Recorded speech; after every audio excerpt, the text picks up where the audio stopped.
बुद्ध पौर्णिमेच्या निमित्ताने काटेपूर्णा, कारंजा सोहळ आणि ज्ञानगंगा अभयारण्यात वन्यप्राणी गणना पार पडली। चंद्राच्या प्रकाशात मोठ्या प्रमाणात वन्यजीवांचे दर्शन झाले असून बिबट आणि अस्वलांच्या संख्येत वाढ झाल्याची नोंद करण्यात आली आहे।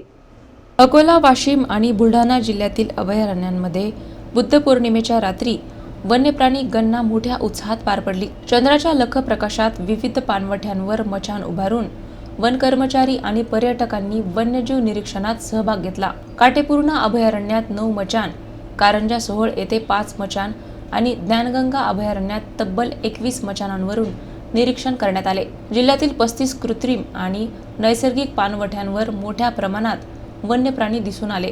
काटेपूर्णा अभयारण्यात 8 पाणवठ्यांवर सुमारे 350 पेक्षा अधिक वन्यप्राणी आढळले, ज्यामध्ये 5 बिबट आणि 2 अस्वलांचा समावेश आहे। तर ज्ञानगंगा अभयारण्यात 25 बिबट आणि 29 अस्वलांसह एकूण 635 वन्यप्राण्यांची नोंद करण्यात आली। गेल्या वर्षाच्या तुलनेत यावर्षी बिबट्यांची संख्या वाढल्याचे विशेष लक्षवेधी ठरले आहे। ही संपूर्ण गणना वन विभागीय वन अधिकारी यशवंत नागुलवार यांच्या मार्गदर्शनाखाली पार पडली। या उपक्रमामुळे वन्यजीव संवर्धनाच्या दृष्टीने महत्त्वपूर्ण माहिती मिळाली असून पर्यटकांसाठीही हा अनुभव संस्मरणीय ठरला आहे। निसर्ग आणि मानवी जीवनाचं असं अतूट नातं आहे। नेचर शिवाय मानवी जीवनाची कल्पनाच अशक्य आहे।